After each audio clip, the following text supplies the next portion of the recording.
Samuel Noah Kramer. La historia empieza en Sumer.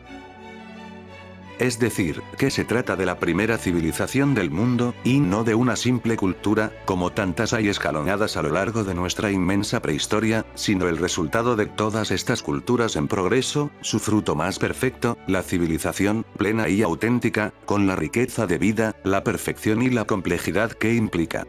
La organización social y política. El establecimiento de ciudades y de estados. La creación de instituciones, de obligaciones y de derechos. La producción organizada de alimentos, de vestidos y de herramientas. La ordenación del comercio y de la circulación de los bienes de intercambio. La aparición de formas superiores y monumentales del arte. Los comienzos del espíritu científico. Finalmente, y en lugar principal, el invento prodigioso, y del que no se puede medir toda la importancia, de un sistema de escritura que permitía fijar y propagar el saber. Pues bien, todo esto fue creado e instaurado por los sumerios. Este enriquecimiento y esta organización admirables de la vida humana no aparecieron sino en el cuarto milenio antes de nuestra era y precisamente en el país de Sumer, en la región de la Baja Mesopotamia, al sur de la Bagdad moderna, entre el Tigris y el Éufrates. Las otras dos civilizaciones entre las más antiguas conocidas en la actualidad, o sea la egipcia y la protoindia, del Valle del Indo, parecen ser, por lo que se desprende de los últimos trabajos arqueológicos, posteriores en varios siglos a la civilización sumeria. Pero aún hay más. Ha quedado demostrado que esta última ha representado respecto a las otras dos, en sus principios, el papel de excitador y de catalizador o incluso algo más. La civilización más antigua de la China, en la cuenca del río Amarillo, no se remonta más que a los principios del segundo o al extremo final del tercer milenio. Las civilizaciones andina y mesoamericana no son anteriores a la mitad del primer milenio antes de nuestra era. Y todas las demás civilizaciones históricas conocidas dependen en más o en menos de aquellas. Las primeras instalaciones humanas en Mesopotamia se remontan a unos 100.000 años, mucho antes de que la parte baja del Valle de los Dos Ríos hubiera surgido de entre la mezcolanza de sus poderosas aguas. Es, pues, en las laderas de las montañas del norte de Irak, principalmente en el país kurdo, donde se han hallado los vestigios, y es solamente hacia los años 5000 a 4500, cuando se advierten los primeros progresos dignos de ser notados, a medida que la progresiva desecación de la región baja del valle permite su ocupación, cada vez más extensa, en dirección al Golfo Pérsico. El hombre va creando utensilios cada vez más perfeccionados y más complejos. Empieza a cultivar el suelo, a domesticar los animales, a trabajar el primer metal, el cobre. Se organiza en sociedades, construye sus primeros edificios públicos, sus primeros templos.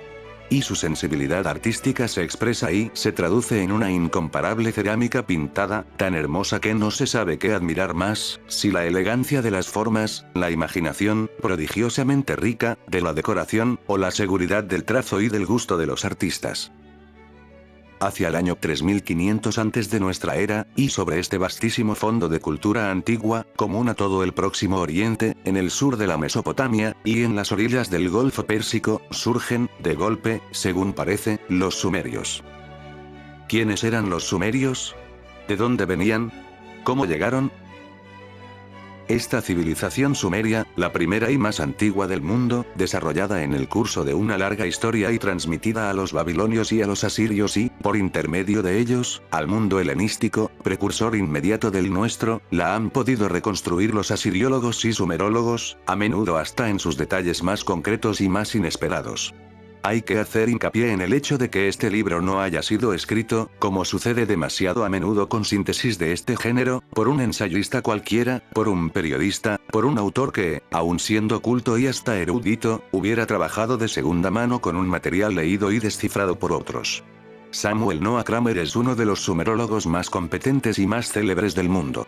Gracias a un largo trabajo de estudio, implacable y oscuro, sobre el que el mismo autor se explica al principio del libro, ha conseguido ser el mejor conocedor contemporáneo y el mejor informado de los textos literarios sumerios, de esta literatura sumeria que más que nadie él ha contribuido a resucitar, a reconstruir y a dar a conocer. Este es el caso de la obra que vamos a leer. Todo el mundo la comprenderá y la leerá apasionadamente. Era necesario un maestro así para semejante tema. Para todo aquel que se interese por su pasado, para todo aquel que busque el origen de las cosas, de las instituciones y de las ideas.